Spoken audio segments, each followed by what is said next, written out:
दोस्तों, आज हमारे साथ स्वामी अभेदानंद जी हैं। वो साउथ अफ्रीका चिन्मया मिशन के हेड है। जैसा कि आपको पता है, पिछले साल स्वामी जी ने नियरेस्ट टू फ्लरिश का एक कार्यक्रम प्रोजेक्ट शुरू किया था, जिसमें 2000 स्थानीय लोगों को नारायण सेवा के रूप में उनके भोजन कराने की व्यवस्था थी। इस साल 10वीं में वो अन्नपूर्णा किचन शुरू होने जा रहा है। तो स्वामी जी, विदेशों में हम अपने सनातन धर्म की सेवा कर रहे हैं, इस पर आप थोड़ा सा हमें बताइए कि आप उतने डिफ़िकल्ट कल्चर में जाकर भी सनातन धर्म की सेवा कैसे कर पा रहे हैं। हरिओम। पहले हमारा माधवी जी, आपको बहुत बहुत आपको बधाई। आपने इतना अच्छा काम किया है, इतना अच्छा चैनल आप चला रही हैं और आपके अंदर की प्रेरणा है और हमें देखकर अच्छा लगा। और जो सारे दर्शक हैं इस चैनल के, उन सबको हमारी शुभकामनाएं। देखिए, ऐसा है कि जो चीज़ अनंत होती है उसमें अनंत शक्ति भी होती है। हमारे सनातन धर्म में ऐसा नहीं है कि भारत में ही है, हालांकि इसकी आत्मा भारत में है, लेकिन ये सर्वव्यापी है और इसके पास अनंत शक्ति है। लेकिन अनंत शक्ति होने के बावजूद भी वो शक्ति निकलती वहाँ है जहाँ पे आदमी स्वयं को भूल जाता है। जब तक कोई व्यक्ति अपने को याद रखता है, अपने घर को या अपनी ममता को और अहंकार को, वही शक्तिहीन होता है। जितने लोग दुखी हैं, कहीं न कहीं उनकी ममता और अहंकार अधिक है। तो जो नरिश टू फ्लरिश है, ये तो केवल एक माध्यम है हमारा कि हम भगवान विराट के साथ एक हो जाएं और हम अपने को छोड़ दें थोड़ी देर के लिए। अंश की सेवा से अंशी की सेवा होती है। इसलिए एक छोटा सा अंश है जो डरबन में है। ऐसे बहुत लोग हैं जो कि इतने सौभाग्यशाली नहीं हैं, उनके पास 2 समय का खाना भी नहीं होता है।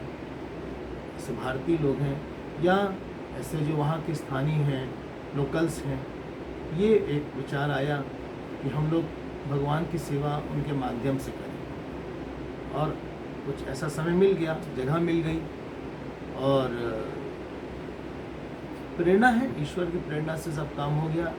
जो नरिश टू फ्लरिश की किचन है, बहुत बड़ी किचन है, जहाँ पे 2000 लोगों का भोजन 4 घंटे में बन सकता है। मतलब कि एक दिन में कम से कम 10-15 हज़ार आदमी का भी भोजन बनाया सकता है अगर जरूरत पड़े। स्वामी जी, इसमें कितने कार्यकर्ता आपके लगेंगे, वॉलंटियर्स और वर्कर्स, इसके बारे में थोड़ा बता सकते हैं? लोग हैं कम से कम 50 लोग तो मिशन के इन्वॉल्व रहेंगे डायरेक्टली, और जो बाहर के होंगे कम से कम 50-60 और बाहर के रहेंगे। जो नंबर से ज़्यादा, जितनी निष्ठा जिसकी जितनी रहेगी, समर्पण रहेगा, उतना ये प्रकल्प और अच्छा होगा। और हमें ये कोई इसमें संदेह नहीं है कि ये बहुत आगे जाके चलेगा। अच्छा, इससे बहुत लोगों की सेवा होगी और ईश्वर का आशीर्वाद बहुतों को इससे मिलेगा। जिस कर्म से भगवान का आशीर्वाद न मिले, गुरु का आशीर्वाद न मिले, वो धूल के बराबर है, चाहे बाहर से कितना ऊंचा दिखे। तो हम लोग तो अहंकार को अर्पण करने के लिए हमने एक हवन कुंड बनाया है। ये चिन्मय अन्नपूर्णा नहीं है, एक हवन कुंड है जहाँ पे हम लोग अपने अहंकार को अर्पित करेंगे, अपने धन को अर्पित करेंगे, अपने समय को अर्पित करेंगे, अपने स्वार्थ को अर्पित करेंगे, अपने ममता को अर्पित करेंगे, अपने आप को हम ईश्वर के लायक बनाएंगे। और शायद इतनी सेवा से भगवान प्रसन्न हो जाएंगे और हमें अपने पास रखेंगे। तो मोटी मोटी यही बात है। तो वहाँ पे अभी तो केवल किचन बना है, अभी वहाँ अन्नपूर्णा देवी भी आएंगी, मंदिर बनेगा छोटा सा, और अभी डेवलपमेंट्स और होंगे धीरे धीरे। अभी तो एक फेज हुआ है। मंदिर बनेगा, हॉल बनेगा, थोड़ा सा एक रेस्टोरेंट बनाएंगे जिससे उसका नाम रहेगा ईट टू सर्व, जिससे कोई अगर ये सोचे कि हमारे भोजन से भी किसी को फ़ायदा हो, तो वहाँ उसको वो लोग आएंगे और सहयोग देंगे अपनी। मतलब हर क्षेत्र में सेवा देने की भावना का आप अनुप्राण कर रहे हैं। इसी के लिए बना है। जीवन पैसा कमाने के लिए नहीं बना है, न जीवन परिवार बनाने के लिए बना है, न जीवन अच्छा घर बनाने के लिए बना है। वो सब सेकेंडरी है। सबसे बड़ी बात यह है कि हमको जिस भगवान ने आज खड़ा किया, उस भगवान की इस विराट रूप की हम सेवा किस प्रकार से करते हैं। क्या हमारे पास ऐसा ऑल्टर है, ऐसी वेदी है जहाँ पे हम अहंकार छोड़ पाते हैं, जहाँ पे हम अपने छोटे छोटे आग्रह छोड़ पाते हैं, अपनी कमज़ोरी छोड़ पाते हैं, अपने अंदर का जो जो क्रोध है या काम है वो छोड़ पाते हैं क्या? अगर वो छोड़ पाने के लायक अगर हमारे पास, उसका नाम आप गुरु रख लीजिए, उसका नाम भगवान रख लीजिए, उसका नाम देश रख लीजिए, तो ऐसे लोग ही शांत रहेंगे। जो लोग अपने अहंकार को अर्पित करने के लिए एक वेदी नहीं तैयार कर पाते, ये यज्ञ नहीं कर पाते अपने हवन कुंड में, उनका जीवन हमेशा अशांत रहेगा। जितने अशांत लोग हैं, सबके पास कहीं ना कहीं अहंकार है, सबके पास कहीं ना कहीं ममता है, सबके पास कहीं ना कहीं कुछ अपनी चीज़ है जो ईश्वर की नहीं है। जब तक हम अपने को ईश्वर का नहीं बनाएंगे, ये तो माध्यम है ईश्वर का बनाने के लिए, तब तक हमारे अंदर शांति नहीं है। धन्यवाद। स्वामी जी, हम लोग ये उत्तर काशी में हैं, जहाँ पर स्वामी तपोवन महाराज, परम पूज्य तपोवन महाराज की कुटी है। यहीं से चिन्मया मिशन शुरू हुआ। यहीं पे स्वामी चिन्मयानंद जी आके 7 साल तपस करके पढ़े। तो बहुत सारे ऐसे लोग हैं जो भाग्यशाली, वो नहीं आ सकते, वो इस खिड़की से तपोवन कुटी का एक और उत्तर काशी का दृश्य देख सकते हैं और प्रणाम कर सकते हैं।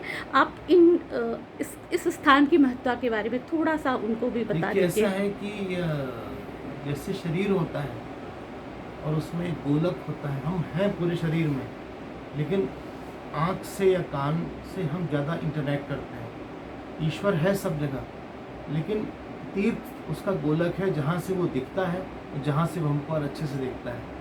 तो इन सब जगह में यहाँ खैर अपना इतिहास तो ही है, लेकिन यहाँ पे ईश्वर का प्रगटीकरण ज़्यादा है। संत लोग यहाँ रहते हैं और ऐसा बोलते हैं कि आगे चल के भविष्य में उत्तर काशी का स्थान और बड़ा हो जाएगा। जहाँ भी संत रहते हैं वो वैकुंठ से भी बड़ा हो जाता है, वो साकेत और कैलाश से भी बड़ा हो जाता है, क्योंकि संत जो है भगवान का व्यवहारिक रूप है। जब तक हमें भगवान को देखना आसान है, लेकिन संत को देखना मुश्किल होता है। ये संत भूमि रही है, तपोभूमि रही है, त्याग भूमि रही है, इसलिए यहाँ की महिमा बहुत अधिक है। और यहाँ पे गंगा जी और सबसे बड़े यहाँ सौम्य काशीश मंदिर है, जहाँ पे देवी जी का मंदिर है। तो सब मिला के ये ज्ञान की भूमि ज़्यादा रही है, जहाँ पे वेदांत की और उपनिषद की पढ़ाई होती है। और इस जगह ने कई साधु बनाया है देश के लिए। जब तक हमारे देश में साधुओं की बात रहेगी, तभी तक हमारा देश बचा रहेगा।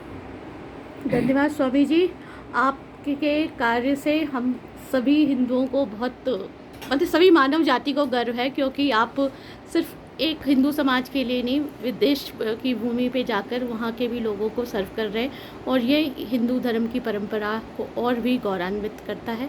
धन्यवाद और प्रणाम हम सभी दर्शकों की तरफ से। आप सब लोग को बहुत बहुत धन्यवाद। प्रसन्न रहिए, और प्रसन्न रहने के लिए दूसरों को प्रसन्न करिए, दूसरों की सेवा करिए, दूसरों के साथ अपने मन को मिलाइए। जो लोग दूसरे के आंसू नहीं पोंछ पाए, उनके आंसू बहुत आते हैं। हम लोग दूसरों को मुस्कुराहट देने के लिए पैदा हुए हैं, हम दूसरों के दिल का दर्द दूर करने के लिए पैदा हुए हैं। जीवन में जो भी विष आए उसको आप पी लीजिए, लेकिन दूसरों को अमृत दीजिए। हमसे किसी को कोई विष न मिले, यही हमारी पूजा मानव जाति की यही पूजा ईश्वर को प्रसन्न करती है। आपको बहुत बहुत हरिओम। धन्यवाद। धन्यवाद। हरिओम।